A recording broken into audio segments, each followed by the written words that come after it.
So guys आज की class में हम बात करते हैं डिफरेंट पीरियड्स ऑफ चौसर, यानी कि चौसर के हम कंप्लीट लाइफ को कितने पीरियड्स में डिवाइड करेंगे। तो ये 3 पीरियड्स हैं। We are just having and going to work on these 3 periods. तो चलिए शुरुआत करते हैं विदाउट गेटिंग लेट।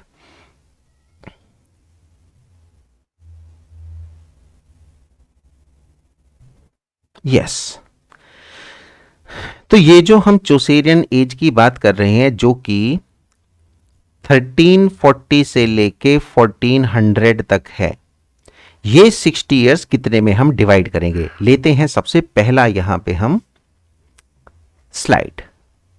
देखो इस स्लाइड में बड़ा साफ दिख रहा है हमें Geoffrey Chaucer literary career and contribution. पहला है भाई ये फ्रेंच पीरियड, राइट। कब तक? Up to 1370। अब देखो ये 1370 होने का मतलब 40 से लेके 70 तक कितने हो गए? Total 30 years, right. For Geoffrey Chaucer French was a language as familiar as English. तो यहां पे सबसे ज्यादा जो फेमिलियर थे वो किसको थे? फ्रेंच लैंग्वेज, इसलिए कैसा पीरियड है? French period. सेकंड यहां पे जाएगा इटालियन पीरियड। कब से कब तक? 1370 टू 85, 15 ईयर्स के लिए। तो ये सेकंड वाला पीरियड आपका 15 इयर्स के लिए, और ये बेसिकली क्या है? Italian period. Then we come to the English period 1385 to 1400, ये भी अगेन 15 इयर्स के लिए है, 15 इयर्स। हम इसे इस तरफ भी देख सकते हैं, एक बार चेक कर लेंगे, मैं आपको दिखा देता हूं इसको। यस, होप सो कि आपको बढ़िया से दिख रहा है, कोई प्रॉब्लम नहीं है। ध्यान से देखेंगे 3 periods of activity. Number 1 French period. First period includes the early work 1370 तक फ्रेंच मॉडल्स पे, मतलब वो जो पीरियड है वो फ्रेंच मॉडल्स पे बेस्ड है, इनके जो वर्क्स हैं। सेकंड है इनका इटालियन पीरियड, इटालियन वर्क्स पे बेस्ड है। और थर्ड फाइनल इंग्लिश पीरियड, जिसमें सबसे इंपॉर्टेंट भाई इन्होंने क्या लिखा था? Canterbury Tales written mostly after 13। अब ये भी ध्यान रखना है, पीरियड शुरू हो जाता है 1385 से, बट जब आप इसे ध्यान से देखेंगे स्टार्टिंग जो कैंटरबरी टेल्स की है वो भाई 1387 से होती है। ये भी क्वेश्चन पूछा जाता है। Getting everyone? तो चलिए गाइज इन्हीं पीरियड्स में हम देखते हैं कि इन्होंने क्या क्या बेसिकली यहां पे लिखा है। आगे बढ़ते हैं।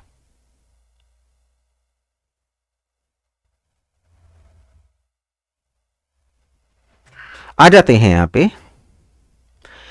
सबसे पहला पीरियड इनका क्या है भाई? French period. देखो 59 से 72 तक इसलिए लिखा है कि 59 के अराउंड इन्होंने लिखना शुरू किया, क्योंकि एकदम से नहीं, 19 ईयर्स लगे, 19 से भी कम, यानी कि 16-17 ईयर्स में ही स्टार्टेड राइटिंग। लेकिन मेन बात क्या है यहां पे कि during this time Chaucer translated, अब बच्चों ट्रांसलेशन किया है सबसे पहले, काहे का भाई? रोमन डी ला रोज। खूब पूछा जाता है, ये फ्रेंच पोएम है रिटन ड्यूरिंग 1200s। क्या किया? He also road the book of duchess. अब देखो पहला वर्क रोमन डी ला रोज का ट्रांसलेशन, दूसरी बुक है इनकी बुक ऑफ डचेस। ये एलिजियक पोएम है, यानी एलिजी के रूप में लिखी गई। That started much before much with contemporary French poetry of the time, departed from the poetry in important ways. Chaucer's extensive reading of the Latin poets such as Boethius also influenced his own work. He was influenced by the French masters as किसके से भाई?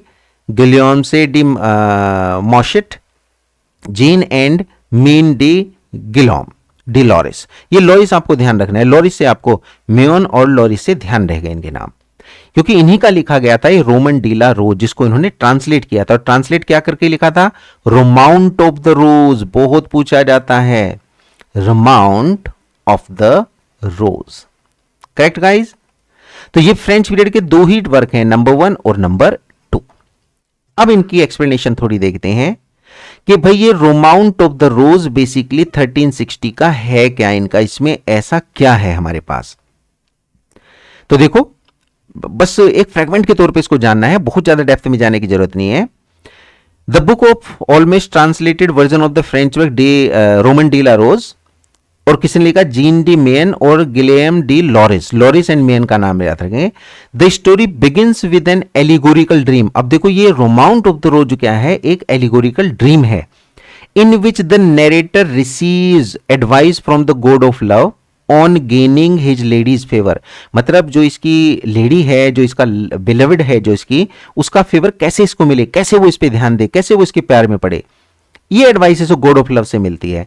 हर love being symbolised bye ए रोज, और उसका love किससे दिख रहा है? रोज से। जैसे भी 14 फेब थी तो 14 फेब को आप भी अर्ली इन द मॉर्निंग बच्चों रोज लेके निकले थे, गुलाब, है ना, रेड रोज, और शाम को मुरझाया हुआ लेके वापस आ गए थे, अगर किसी ने नहीं लिया होगा तो ये वही रोज है, क्योंकि वो प्यार का सिंबल है।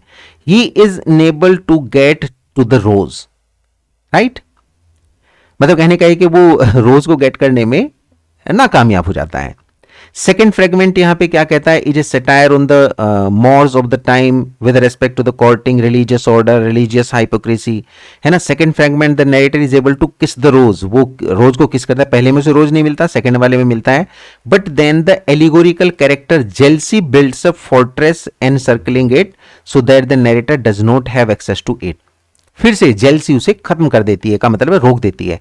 सीधी सी बात मैं बताता हूं इसमें क्या होता है कि भाई ये जो रोज का प्लांट है, इस पे डिफरेंट डिफरेंट रोज लगे हैं, तो वो क्या करता है, लवर, नरेटर जो लवर है वो इन रोज को गैदर करता है just to woo his beloved, अपने बिलवेड को वू करने के लिए, एंटाइस करने के लिए, अट्रैक्ट करने के लिए। लेकिन इन रोज के साथ में बच्चों यहां पे कांटे भी हैं, thorns are there.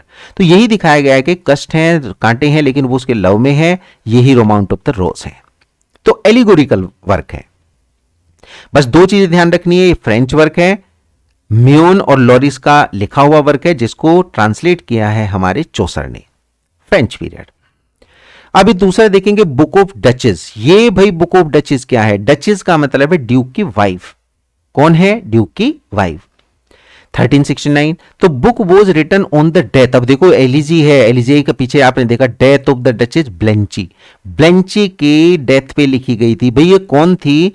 Who was the wife of John of Gaunt, और ये कौन थे? पैटर्न ऑफ चौसर, चौसर के पैटर्न थे, right. She belongs to the Lancaster, ये लैंकास्टर से बिलोंग करती थी। This book is an elegy and allegory in nature. It comprises 1300 lines. In this book, Chaucer used Ottawa rhyma. अभी अभी आपने पीछे पढ़ा था बच्चों, Ottawa rhyma कहां पे यूज करते हैं? बुक ऑफ डचेस में, for the first time. The book of Duchess begins with a man who cannot sleep. His heavy thoughts and fantasies are so disturbing that he hasn't slept for 8 years. 8 साल से सोया ही नहीं है बंदा. He fears he will die of his insomnia. उसे लग रहा है कि वो अनिद्रा से मर जाएगा क्योंकि वो सो ही नहीं पा रहा है। So he ask a servant to bring him a book to read. वो कहता है एक बुक ला के दो भाई, उसे मैं पढ़ना चाहता हूं जिससे मुझे परेशानी ना हो। Which he calls a romance, a medieval European genre of literature often about knights and their adventures and romances. He says that it is better to read than to play chess to try to fall asleep. तो कौन सी book पढ़ता है? Book of duchess. Getting everyone? तो भाई यही है हमारी book of duchess. सीधी सी बात ध्यान रखनी बस इतना, book of duchess French work है, और भाई ये लिखा गया है ऑन द डेथ ऑफ ब्लेंची, जो कि इसकी किसकी वाइफ थी? वाइफ ऑफ हिज पैट्रन, जिसका नाम है जॉन कॉन्ट। ओटावा राइमा यहां पे यूज किया गया, दैट्स ऑल। ओटावा राइमा कितनी लाइन का? अभी पीछे देखा था आपने, 8 line stanza is the Ottawa Raima.